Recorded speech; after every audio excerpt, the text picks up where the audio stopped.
기도합니다. 하나님 아버지, 우리가 살아있는 이유는 결국 복음 때문에 살아있는 것이고, 우리가 또 살아야 할 이유는 복음 때문에 살아야 하는 것입니다. 잊지 말게 하여 주옵소서. 이에 대하여 우리가 마음이 다시 한번 간절해지기 원하오니 복음과 복음에 헌신된 삶을 살 수 있도록 우리의 중심이 모아지게 하여 주옵소서. 예수님의 이름으로 기도드립니다. 아멘. 하나님 말씀 출애굽기 10장 11절 말씀입니다. 그렇게 하지 말고 너희 장정만 가서 여호와를 섬기라. 이것이 너희가 구하는 바니라. 이에 그들이 바로 앞에서 쫓겨나니라. 오늘 말씀의 제목입니다. 자녀는 두고 가라. 자녀는 두고 가라. 이번에 말씀의 배경은 8번째 재앙이 일어나기 전의 이야기입니다. 8번째 재앙이 뭐지요? 네, 메뚜기예요. 메뚜기 재앙이 일어나기 전에 바로와 모세의 대화의 내용입니다.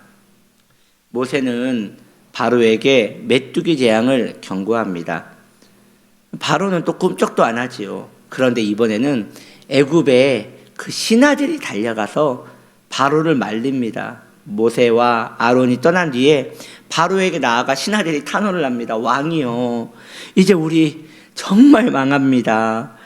지금 이미 망한 거 모르십니까? 언제까지 저희 이스라엘 사람들 붙들다가 우리 애굽인들 다 죽겠습니다. 왕이요, 이제 보내세요 라고 하면서 신하들이 오히려 바로를 설득하기 시작했습니다. 그 결과 바로는 다시 불러오너라. 그래서 모세와 아론을 부른 거예요. 그리고 대뜸 말합니다. 그래, 가도 좋다. 근데 누가 가려고 하느냐? 라고 말하니까 모세는 당연히 이렇게 말하지요.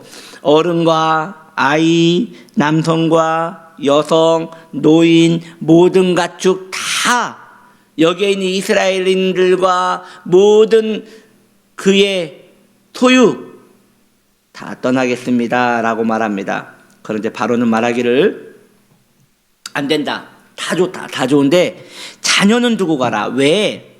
이건 너희가 틀린 거다. 그 어린아이들 애굽에 데려가서 어쩌려고 그러느냐. 아니, 그 광야에 데려가서 어쩌려고 그러느냐. 그 광야에 마실 물이 있냐, 먹을 것이 있냐, 잠자리가 편하냐.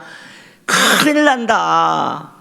제사 지러 갔다가 아이들 다 죽는다. 그러니까 자녀는 두고 가라. 이것이 좋은 생각이다 라고 말을 합니다. 이건요, 원수마귀의 치밀한 계략입니다. 그리고 오늘날 교회에 정말 시리고 시린 가슴 아픔이지요. 오늘날 그리스도인들의 가정에는 불신자 가족들이 매우 많습니다. 혹은 전에 교회를 다녔지만 다시 세속의 세상에 빠져서 그리스도와 교회와 담을 쌓은 가족과 또 사랑하는 자녀들이 있습니다. 있는 정도가 아니죠. 그 비율, 성도의 비율 중에 그런 가정들은 정말 많습니다. 제가 어림잡아 말씀드리기는 50%가 넘을 것 같습니다. 2가정 중에 한 가정은 당연히 그런 가정이 있고, 사실 그것도 매우 적게 잡은 비율일 것입니다. 오늘날 많은 성도들의 가정에 불신 자녀가 매우 많은 것은 오늘 우리의 현실입니다. 이유에 어찌되었든 그 원인이 무엇이든 간에 여튼 지금 현실은 그렇다는 것입니다. 그래서 이 말씀은 오늘날 교회와 성도의 아픔이라는 것이지요. 마귀는 오늘날 불신자 자녀가 있는 성도들에게 불신자 자녀를 데리고 살고 있는 성도들에게 이렇게 말합니다. 이 사람아, 신앙은 자유다. 부담을 주면 되나? 계속 이렇게 부담을 주고 푸시했다가는 삐뚤어진다. 그러면 그나마 가족끼리 대화했던 것마저도 이제 삭막해져서 너와 감정 대립이 있는 그 자녀가 다시는 교회를 안 갈 것이다. 그러니 그렇게 예민하게 굴지 말아라. 또 이 사람아, 때가 올 거야. 기도하고 있잖아. 그러니까 때가 올 거야. 너의 자녀도 인격이 있고 생각이 있다. 그러니 그가 선택하도록 해야지 나중에 신앙 안으로 들어와도 떠나가지 않을 거다. 그러니까 기다리고 그냥 가만히 기다리고만 있어야 한다. 너의 자녀가 지금 신앙 안으로 들어오지 못하는 것은 아직 때가 되지 않아서이다. 그러니 너도 조급함을 버리고 기다려라 라고 이렇게 마귀는 오늘날 성도들에게 하염없이 설득합니다. 여러분, 마귀가 맨날 핍박만 하는 줄 압니까? 아닙니다. 꼭 우리의 생각을 내 생각인 것이 아닌 꼭 내 안에 있는 하나님의 생각인 것 같이 계속 속삭이는 것입니다. 사랑하는 성도님들이요, 어떻습니까? 우린 지금도 이러한 마귀의 소리를 듣고 있지 않습니까? 그리고 주의 말씀에 순종하듯 마귀의 소리에 설득되어 지금 복종하고 있는 중 아닙니까? 저는 오늘 이 말씀을 들으면서 매우 마음이 아픕니다. 이것 때문에 신음하고 계실 우리 수많은 성도님들의 아픔을 생각할 때 참 너무 가슴이 아픕니다. 오늘날 이러한 자녀를 섬기고 있는 믿음의 부모 성도들은 이러지도 못하고 저러지도 못하는 상황 가운데 끼어 있습니다. 놓여져 있지요. 함께 신앙생활을 하자고 하면 순간 분위기는 싸해지며 제가 알아서 할게요. 이제 차라리 어린 나이일 때는 끌고라도 갈 수 있었는데 이제 머리가 커서 그것이 불가능합니다. 더 이상 계속 이런 식으로 이야기했다가는 더 이상 대화마저도 하지 못합니다. 그렇다고 침묵만 하고 기도만 하자니 그 부모 성도의 마음에 또 답답함이 오는 거예요.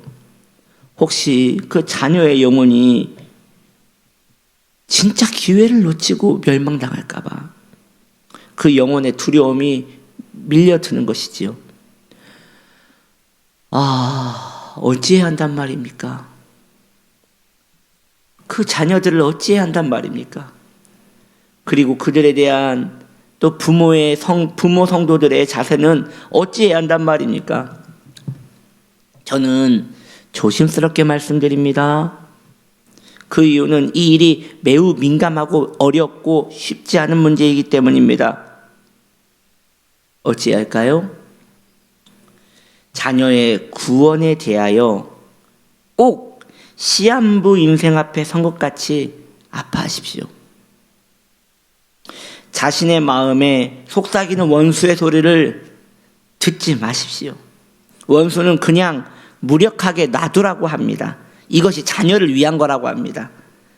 그러나 사랑하는 성도님들이요, 우리의 자녀가 지금 말기암이고 수술을 하지 않으면 살 수 없다고 할 때 우리는 그의 호소에도 불구하고 그에게 수술을 계속 강요할 것입니다. 그러한 마음으로 자녀를 대해야 합니다. 이 불화가 해결되기 전에는 가정에서 평화를 누리는 마음은 사실 간악한 이기심일 수 있는 것입니다. 어쩌면 우리에게 주어진 시간이 그렇게 많지 않을 수 있는 것이에요. 자녀를 애굽에 두고 떠나면, 자녀를 애굽에 두고 떠나면 이스라엘 백성들의 마음이 어떠하겠습니까? 떠나도 떠난 것이 아니지 않겠습니까? 거기에서 제사를 드린들, 거기에서 예배를 드린들 그들의 마음이 편하겠습니까? 온전히 집중하겠습니까? 마찬가지입니다. 우리의 가정에 불신자가 있어 구원을 받지 못한 이가 있다는 것은 너무도 괴로운 일인 것이에요. 우리는 어쩌면 기다린다는 핑계로 자녀에 대하여 방치하고 있는 것이 아닌지 아픔으로 직면해 봐야 하는 것입니다. 자녀들이 말을 듣지 않아요. 그렇다고 죽도록 놔두는 부모는 없지 않습니까? 타이르다가 화를 내다가 울었다가 다시 타이르다가 살아도 사는 것이 아닌 그런 삶이 차라리 정상적인 삶이 아니겠습니까? 어찌 자녀가 지옥의 문턱 앞에 있는데 평화가 이루어질 수 있단 말입니까? 그 평화는 거짓 평화가 분명합니다. 저는 감히 말씀드려요. 감히 여러분들께 조심스럽게 말씀드려요. 성도는 그러한 삶을 그럼에도 선택해야 돼요. 그렇게 거룩한 불화를 선택해야 돼요. 물론 신앙은 인격적이어야 합니다. 그러나 인격적이라는 것이요, 꼭 가만히 있는 것만, 점잖게 앉아 있는 것만 인격적이라고 말할 수 없어요. 인격은 설득해야 합니다. 인격은 설득해야 돼요. 그 설득은 타 들어가는 마음이 있는 자들이 가질 수 있는 가장 숭고한 마음인 것입니다. 그 길을 걸으실 마음이 있는지 여러분들에게 묻고 싶어요. 그냥 계속 이렇게 놔두시겠어요? 그냥 그렇게 놔두시겠어요? 때가 되면 돌아올 거라고 믿고 계속 기다리시겠어요?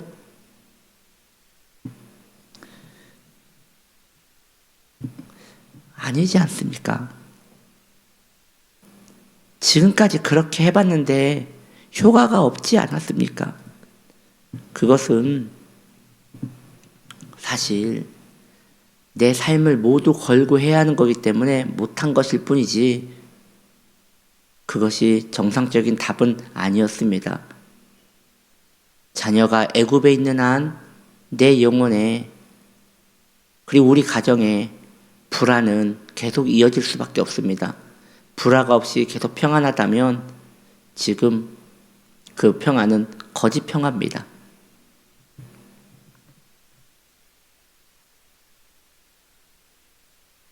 도전하셔야 합니다. 그리고 다시 나아가야 합니다. 차라리 불화를 선택하십시오. 현실을 회피하지 말고 차라리 불화를 선택하십시오. 차라리 엄마가 교회 가더니 이상해졌다고, 요즘 무슨 설교를 듣는지 사람이 이상해졌다고 그 소리를 들으면 오히려 영혼의 평화가 오실 겁니다. 그리고 이왕 하려면 끝을 보십시오. 이랬다가 저랬다가 하지 마시고 끝을 보십시오. 마음을 정하시고 끝까지 가십시오. 그래서 폭력이 아닌, 감정적인 것이 아닌 진정한 아픔에서 우러난 설득을 감행하시기를 바랍니다. 기도하겠습니다. 하나님 아버지, 도와주시옵소서. 우리의 가정에 자녀들이, 장성한 자녀들이 죽게 돌아와야 하는데 그 기회가 언제 올지 모르겠습니다. 주님, 우리 그런 자녀가 있는 성도님들의 마음에 용기를 주시고 이제 자녀와의 불화를 감수하면서라도 자녀와 복음을 연결시킬 수 있는 숭고한 정신, 사명감이 일어나게 하여 주옵소서. 예수님의 이름으로 기도드립니다. 아멘.